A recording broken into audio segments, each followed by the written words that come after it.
One of the, I think, most exciting things is that we had to take a significant amount of time to try to find some chemistry that we could easily heat mold but still become rigid after it was heat moldable. We could take this tray and virtually alter the borders. Let me just demonstrate.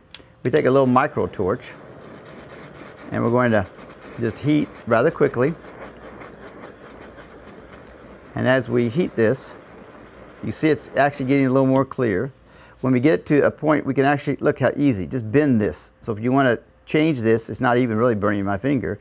You can change this and move the vestibular border inward or outward, making the tray either larger or smaller. And then by immersing in cold water, it will then go back to a very stiff and rigid shape. Now some trays, once you heat them, they still become very elastic. This isn't. This is now solid again. So it's actually reforming into a hard material. One other feature that we may want to heat mold is the labial flange, especially on the immediate denture, to get a very, very nice anterior row here. So let's take the flame, and you can take one side at a time. You'll see as the material gets clear, it's beginning to soften. And you just take and basically just bend this in. You can see how easy it is to bend. Once I bent it into the position, then I'll put it into cool water. Then it becomes stiff. Do not place this in the patient's mouth until you are sure it is cooled down. Let's take the lower tray, because I believe this feature is very nice. We eliminated any of the venting or flutes in the mylohyoid area and the retromylohyoid area, specifically because this is one area that is very, very difficult to capture. And we want to let the dentist have the option of actually bending this, bringing it more inward or outward to be closer to the shape of the space in the retromylohyoid area. Look how easy that is to bend, very easy. Now, once it's bent to the shape, you put it in cool water and it won't rebound.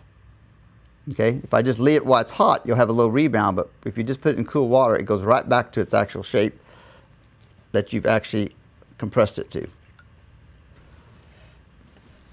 You see, virtually I can move this peripheral about anywhere.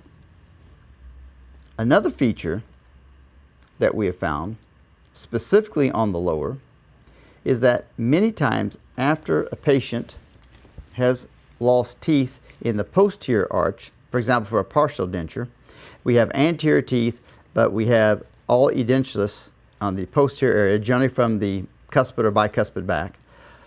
The posterior ridge begins to resorb, and as it resorbs down and out, but the premandibular area where their teeth stay the same.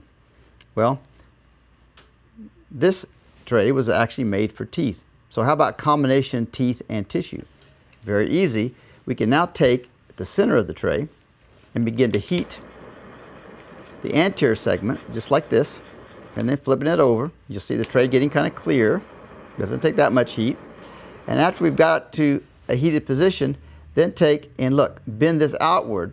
So now we're going to accommodate for the resorption of the ridge, which actually resorbs downward and outward. Now we have a tray that will now fit both the tissue area and the premandibular area where there are teeth. We put this in cool water and it will maintain its shape.